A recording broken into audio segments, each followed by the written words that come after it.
अस्सलाम वालेकुम, कैसे हैं आप। उम्मीद करती हूँ सब खैरियत से होंगे। तो जी कल शब बारात का बहुत ही ज़्यादा बाबरकत दिन था। शब बारात के दिन पर हम सभी लोग कई तरह के खाने बनाते हैं और उन पर फातिहा दिलाते हैं। हमारे यहाँ शब बारात पर मस्जिदों को बहुत ही खूबसूरत लाइटों से सजाया जाता है और मस्जिदों की रौनक भी बढ़ जाती है। और शब बारात की रात में बाज़ार में भी चहल पहल लगी रहती है और सभी मर्द हाजरात मस्जिदों में जाकर के इबादत करते हैं और अल्लाह ताला को राज़ी करते हैं। और लेडीज़ें अपने अपने घरों में पूरी रात अल्लाह ताला की इबादत करती हैं और अल्लाह को राज़ी करती हैं। तो आज मैं आपके साथ यही शेयर करने वाली हूँ कि मैं किस तरह से शब बारात मनाती हूँ, मेरा पूरा दिन किस तरह से गुजरता है और मैं कैसे फातिहा दिलाती हूँ।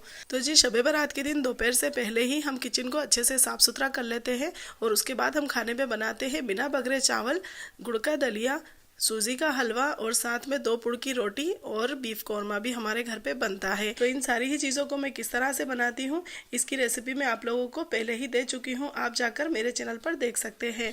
तो शब बारात के दिन मैं अलग से 9 रोटियाँ बनाती हूँ जो कि 2 पुड़ की बनती हैं और फिर इनसे मुझे 9 जुड़ियाँ बनानी होती हैं। तो इन रोटियों की रेसिपी भी मैं आप लोगों को पहले ही दे चुकी हूँ, आप जाके मेरे चैनल पर देख सकते हैं।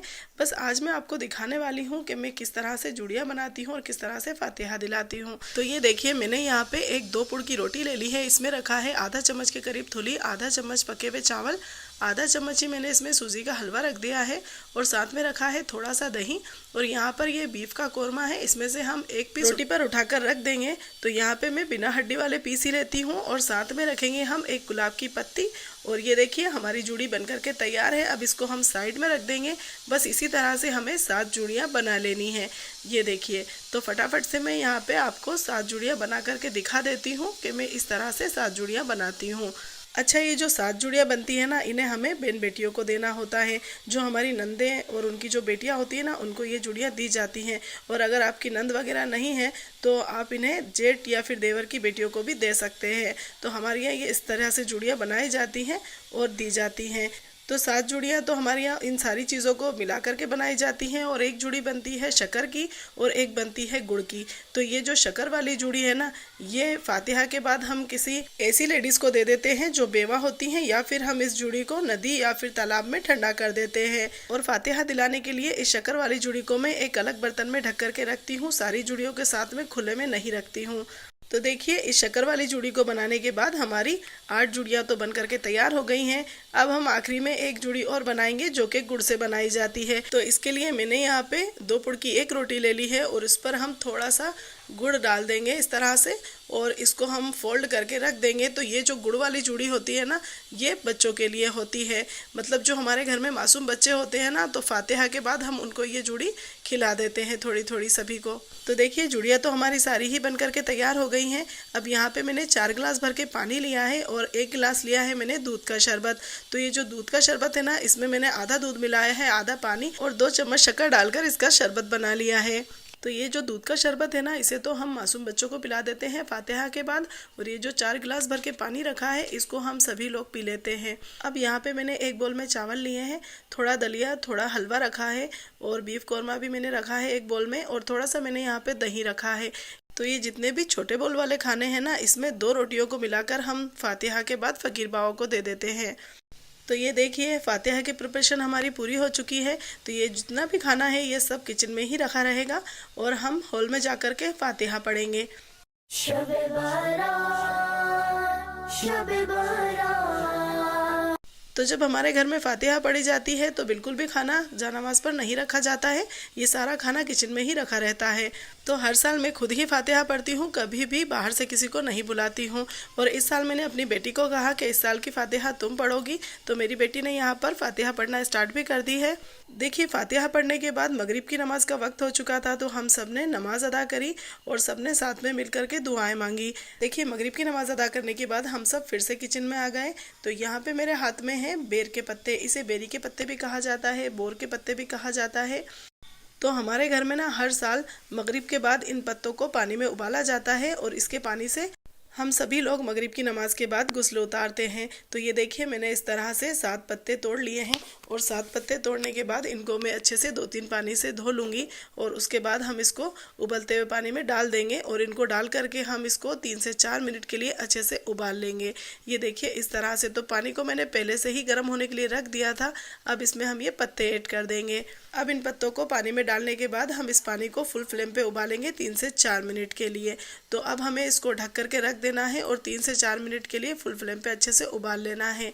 इस तरह से जब हम शब बारात के दिन मगरिब की नमाज के बाद इन बेर के पत्तों के पानी से नहा लेते हैं तो पूरे साल तक ना तो हमें कोई बीमारी होती है और ना ही किसी अला बला या फिर किसी हवा का असर होता है। तो आप भी ऐसा ज़रूर किया करें कि शब बारात के दिन मगरिब की नमाज के बाद इन पत्तों को अच्छे से उबालें और उबालकर इसके पानी से आप लोग नहाएं। तो आपने क्या करना है कि अगर आप एक इंसान के लिए इस पानी को उबाल रहे हैं तो आपने सिर्फ इसमें 7 पत्ते डाल करके इसको अच्छे से उबाल लेना है और नहा लेना है। और अगर आपके घर में ज़्यादा लोग हैं तो फिर आप एक एक इंसान के हिसाब से 7-7 पत्ते ले लें और इकट्ठे पत्ते इस पानी में डाल करके उबाल लें। और जो भी इंसान नहाने के लिए जा रहा है तो आप इस पानी में से उसको 1 मग्गा पानी निकाल कर उसके नहाने के पानी में शामिल कर दें। तो इससे क्या होगा कि आपको अलग अलग पानी बॉईल नहीं करना पड़ेगा। आप देख सकते हैं कि 3 से 4 मिनट में ही हमारे पानी का कलर बिल्कुल चेंज हो चुका है। तो अब हम गैस को बंद कर देंगे और इस पानी को नहाने के लिए इस्तेमाल करेंगे। इस पानी में इतनी शिफा होती है कि जब मुर्दों को नहलाया जाता है ना तो उनका जब पानी तैयार होता है तो उसमें भी बेर के पत्ते डाले जाते हैं और उसको उबाला जाता है। उसके बाद ही मुर्दों को नहलाया जाता है ताकि मुर्दे की जो भी अला बला जो भी परेशानी हो वो दुनिया में ही रह जाए और उसके साथ ना जा पाए। तो इस बेर के पत्ते के पानी में अल्लाह ताला ने बहुत ही ज़्यादा शिफा रखी है। तो आप मगरिब की नमाज के बाद इससे गुस्ल ज़रूर करें एक बार। देखिए मेरे घर के सामने एक दरगाह है बंदी छोड़ बाबा की। तो बस हर साल इन फूलों को मैं उसी दरगाह पर रखवा देती हूँ और इन फूलों का जो पानी बचा हुआ होता है इनको भी मैं दरगाह के पौधों में डलवा देती हूँ। तो ये देखिए हमारे घर के सामने जो दरगाह है वो कुछ इस तरह से दिखती है।